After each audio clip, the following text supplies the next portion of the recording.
here with the bros. This is all we know. If you're living by the code, if you don't like it, fuck you.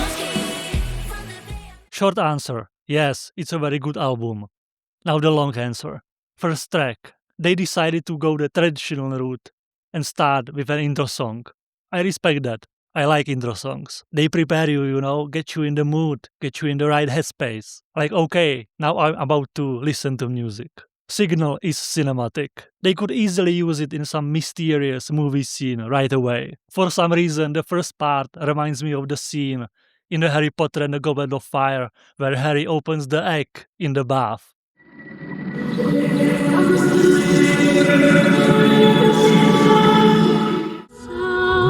We cannot sing above the ground. And that's always a good thing, when a song can evoke a memory or a feeling in you. But honestly, in the long run, nobody really cares about the intro song.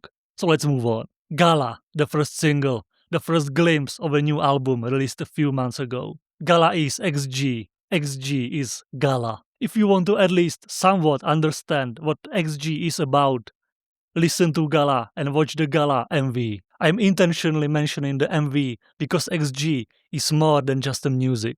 Their entire visual concept, makeup, fashion, they are absolutely unique in all of that. And Gala showcases it beautifully. I mean Gala, Met Gala, X-Gala, fashion shows, runways, high fashion.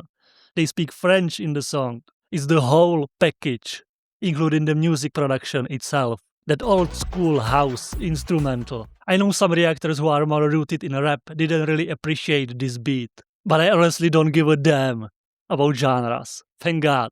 If it's a good song, it's a good song. Personally, I rank Gala up there with bangers like Woke Up, Left Right, Howling, etc. It has everything, from Hinata and Juria's soft, ethereal parts, including the robotic ones, to Chisa's epic vocals, to the great rap section by Juria, Maya, Harvey and Kokona with amazing bars.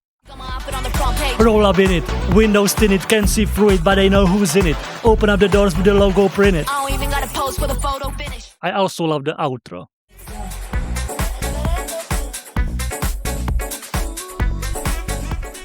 Next, Rock the Boat. I won't beat around the bush.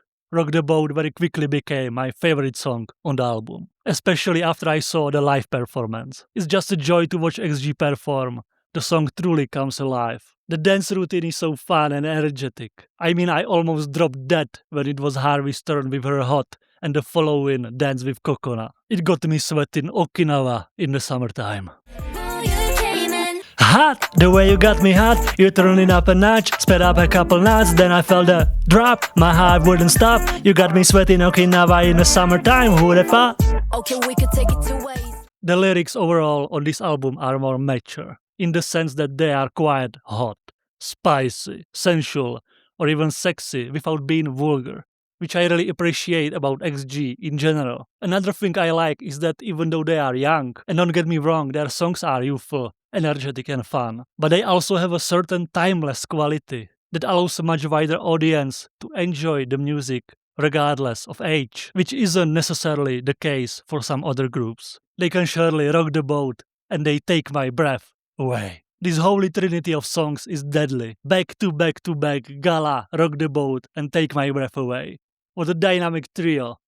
Pure delight. While Rock the Boat is the best when I add up all the aspects, Take My Breath truly stands out in the terms of music production. It's a treat, from the choice of synth sounds to the vocal effects to the overall song structure.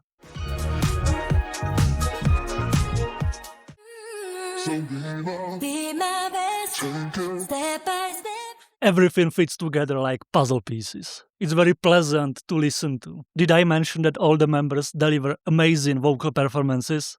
No? That's because with XG, it's basically given. They sound phenomenal. My favorite part is that small, short refrain. If you want it, come and take it. I'll share my secret. I'll know you like it. And then the post-chorus. Oh la la la, blah blah blah blah.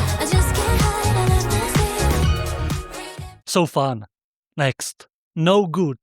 slower R&B vibes, a genre where XG feels very comfortable.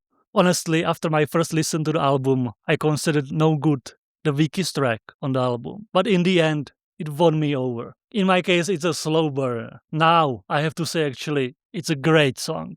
It's a great song. It nicely balances out the previous and following tracks, which are more dance-oriented and club-ready. What I also have to highlight is the entire chorus. The rhythm, the melody, it's really satisfying. Especially this part. Oh, don't deny yourself a good life. Baby, let me love you one time.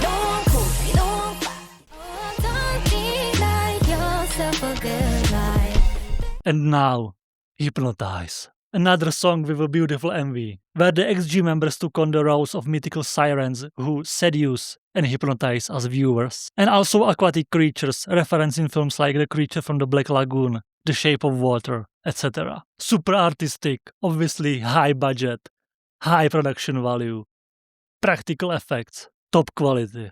And the song itself, it's a banger. At first listen, clearly a dance floor / club track. Amazing, syncopated, frantic piano. Again that modern retro vibe typical for XG. And then the dangerously sweet whispering of Hinata and Harvey. When you fall asleep, what do you see? I know it's me. Great song when you want to have fun in your room and stretch your body a bit. Up now.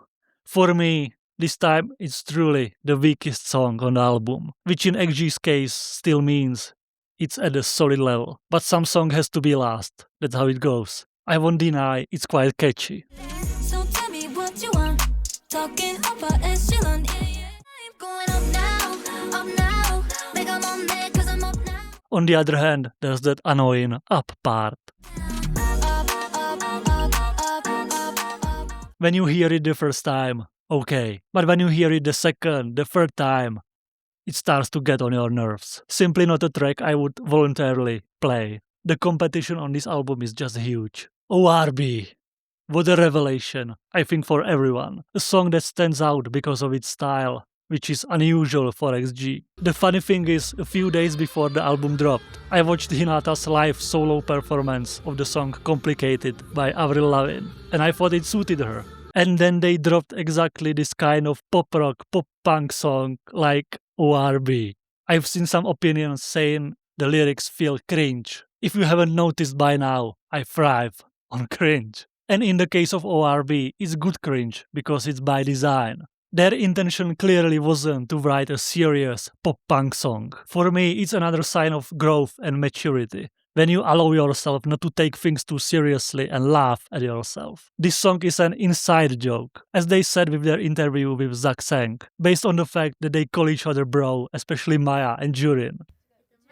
マヤとジュリンちゃんだ。マヤとジュリンちゃんがよく bro っていつも言ってるから。 At the same time, it has a deeper meaning in terms of brotherhood, sisterhood, being a family, being together. I really love this song. It's made for concerts.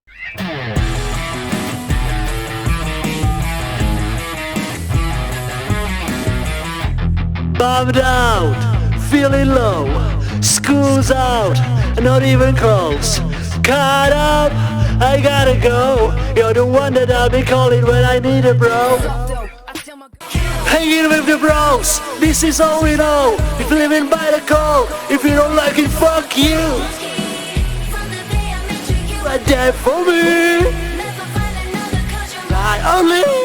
And I wouldn't be mad if they released more songs like this. 4 seasons, a 180-degree turn compared to ORB. A song by the vocal trio, Chisa, Hinata, and Juria. Great performance as always. It's a slow, emotional ballad, visually wrapped in Christmas style. I appreciate the lyrics, which are non-specific enough that every listener can insert their own person they've lost and miss. And it doesn't necessarily have to be about death, like in the case of songwriter Chancellor's mother. Unfortunately, I'm not a big fan of ballads. I'm not saying I never listen to slow songs, but I usually prefer more energetic tracks. I like groove, I like when I can dance, regardless of cringe. So 4 Seasons is great, but it's not my cup of water. Last track, PS 118, a rap quartet track by Jurin, Maya, Harvey, and Kokona. The original version is, of course, Jurin's solo debut featuring Rhapsody, which is a great song that pleased even hardcore rap fans. Old school beat, crazy bars, not surface level rap. This groove version definitely didn't disgrace the original. They handled it with grace. Just like in the original, they passed the mic verse by verse and to some extent stick to the space theme. It's fun to hear their individual styles, their distinct vocal colors, their pronunciation and enunciation. In this case, I have to highlight Maya and her flow and cadence at the beginning of her verse, where she referencing Beastie Boys and Intergalactic. Intergalactic Beastie Girl machine, more flash than fashion, Grandmaster blasting way past the utmost, laughing at these rappers, you all in hip hop, you lip syncing with captions. So cool, it just makes you move. Whew. What an album. 7 out of 9 songs, if we don't count the intro, are bangers. 7 out of 9 songs I can replay over and over. And I do listen to them almost every day, and I feel like I will for quite some time. 7 out of 9 songs. That's a phenomenal result. I know albums where I like maybe 1 or 2 songs. Completely honestly, I have to admit that XG is the best group in this space of music industry for me. Fantastic album. Amazing. Keep up the great work. You have a bright future. Take care.